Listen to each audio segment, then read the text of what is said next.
दोस्तों नमस्कार, मैं विनोद शर्मा पॉलिटिकल चौपाल से। आपकी बात सीरीज शुरू हो चुकी है और लोगों ने अपनी बात कहनी शुरू की है और इसके साथ ही कई ऐसे मामले सामने आ रहे हैं जो ग्राम प्रधान ना होने से गांवों में समस्या पैदा हो रही है। आरडब्ल्यूए को संवैधानिक अधिकार ना होने से उनकी समस्या पैदा हो रही है।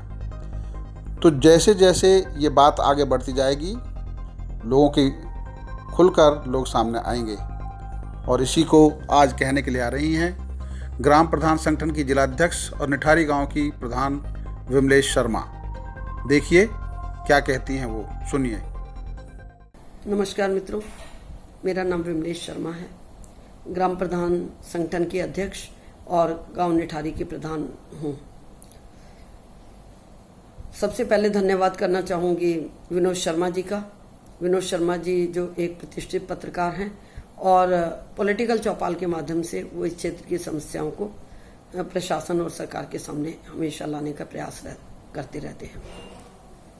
आज मैं पॉलिटिकल चौपाल के माध्यम से यहाँ पर नगरीय सुविधाओं के बारे में बात करूँगी। नगरीय सुविधाएं देने की जिम्मेदारी यहाँ पर नोएडा प्राधिकरण की है। नोएडा प्राधिकरण का जब से गठन हुआ है तब से लेकर के आज तक यहाँ पर जो भी सुविधाएं शहर को के रूप में दी जानी है वो सब प्राधिकरण के द्वारा होती हैं। जैसे शहर को बसाया प्राधिकरण ने। शहर बसाने का मतलब कि गांव तो थे ही यहाँ पर और गांव की जमीनें लेकर के ही नोएडा शहर का निर्माण हुआ। और उस समय नोएडा शहर के निर्माण में जो सेक्टर बनाए गए तो सेक्टर के लिए सड़कें बनाई गई, यहाँ पर सीवर की व्यवस्था की गई, यहाँ पर बिजली की व्यवस्था की गई, पेयजल की व्यवस्था की गई। ये सब व्यवस्थाएं नोएडा प्राधिकरण ने की। और साथ ही क्योंकि नोएडा प्राधिकरण ने इस क्षेत्र की जमीनें ले ली थी तो गांव में विकास का इस तरह के इंफ्रास्ट्रक्चर का कार्य भी प्राधिकरण द्वारा किया गया। लेकिन कुछ जो म्यूनिसिपैलिटी की सर्विसेज होती हैं वो सर्विसेज यहाँ पर पहले ग्राम पंचायतों द्वारा दी जाती थी। मित्रों, जैसे कि सभी जानते हैं कि 2015 में यहाँ पर ग्राम पंचायतें समाप्त हो गई और 2015 तक जो कार्य ग्राम पंचायतों द्वारा किए जाते थे, जैसे गांव में सफाई की व्यवस्था है, गांव में शिक्षा की व्यवस्था में जो भी सुधार लाने का कार्य होता था, गांव में स्वास्थ्य संबंधी अनेक प्रकार की योजनाएं थी, उन सब में ग्राम पंचायतों का दखल रहता था। ग्राम पंचायतें अपना कार्य करती थी। वहां पर गांव में उस समय जैसे हर गांव में यहाँ पे प्राइमरी स्कूल है और लेकिन ग्राम पंचायतें उस समय लगातार मांग करती थी सरकारों से कि यहाँ पर इंटर कॉलेज भी बनाए जाएं। कुछ गांवों में इंटर कॉलेज की इस क्षेत्र में बहुत सरकारी इंटर कॉलेजों की बहुत कमी है, तो ग्राम पंचायतें अपना कार्य यहाँ पर करती थी। तो इस तरह की जो समस्याएं होती थी उनकी तरफ शासन का और सरकारों का ध्यान आकर्षित करती थी। लेकिन 2015 में जब से यहाँ पर पंचायत व्यवस्था समाप्त हो गई तो हमारे साथ इस तरह की भेदभाव की स्थिति लगातार चल रही है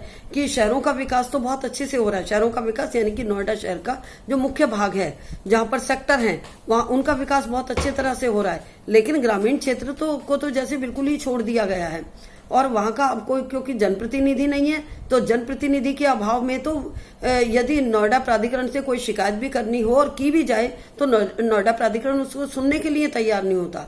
जिस दिन से इस क्षेत्र में ग्राम पंचायतों का समापन हुआ है उसके बाद से यहाँ के गांवों की व्यवस्था पूरी तरह से हर क्षेत्र में सफाई के विषय में, विद्यालयों के विषय में पूरी तरह से चरमरा गई है। जैसे यदि मैं उदाहरण के लिए बताऊं तो मैं जब प्रधान थी तो मैं लगातार अपने स्कूल में जाया करती थी और स्कूल में जो भी समस्या आती थी तो वो हम बेसिक शिक्षा अधिकारी को लिख करके दे दिया। बेसिक शिक्षा अधिकारी के माध्यम से वो प्राधिकरण को आ गया तो कहीं ना कहीं समस्याओं का समाधान होने की दिशा में कुछ कदम तो बढ़ते थे। लेकिन अब एक लंबे समय से कोई भी समस्या जैसे वहां पर है तो उसके निराकरण के लिए कोई भी उसमें इनिशिएटिव लेने के लिए तैयार नहीं है। क्यों नहीं तैयार नहीं है? क्योंकि हम अगर जाएं तो हमें भी इसी तरह से देखा जाता है कि हम कहाँ के प्रतिनिधि, भाई पंचायतें समाप्त हो गई। अरे पंचायतें तो समाप्त हो गई तो कुछ ना कुछ तो यहाँ पर होना चाहिए। तो हमारी जो मांग है वो आज पॉलिटिकल चौपाल के माध्यम से ये है कि नगरीय सुविधाएं देने में प्राधिकरण यहाँ पर पूरी तरह से निष्क्रिय है गाँवों में। तो गाँव में जो सिविक कम्युनिटीज जो होती हैं उनको जो लागू करने का जो कार्य है, म्यूनिसिपैलिटी के जो कार्य होते हैं, उनको कहीं ना कहीं किसी भी स्थानीय निकाय के द्वारा शुरू होना चाहिए, उनके द्वारा संपादित किया जाना चाहिए।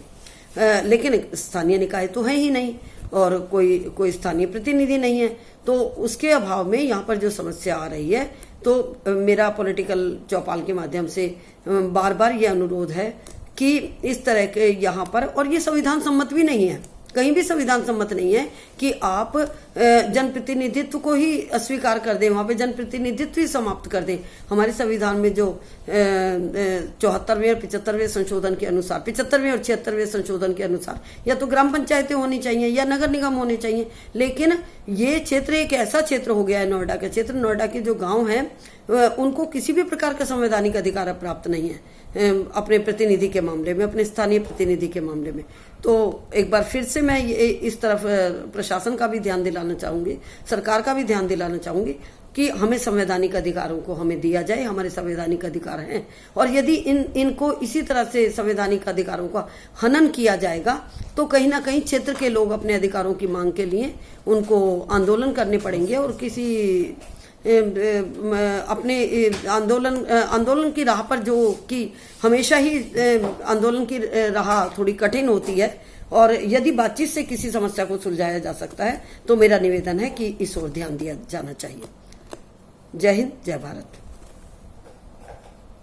आपको विमलेश जी की बात में जो तर्क नज़र आ रहे हैं वह एक गंभीर मुद्दा है, और उम्मीद है कि जिला प्रशासन, नोएडा प्राधिकरण, उत्तर प्रदेश सरकार और हमारे जनप्रतिनिधि इस मुद्दे पर ज़रूर गंभीर चिंतन करेंगे। आपके मन में भी जो सवाल हैं उनको आप ज़रूर खुलकर बोलिएगा, आपकी बात हमारे ज़रिए सब तक पहुंचेगी। देखते रहिए पॉलिटिकल चौपाल। धन्यवाद।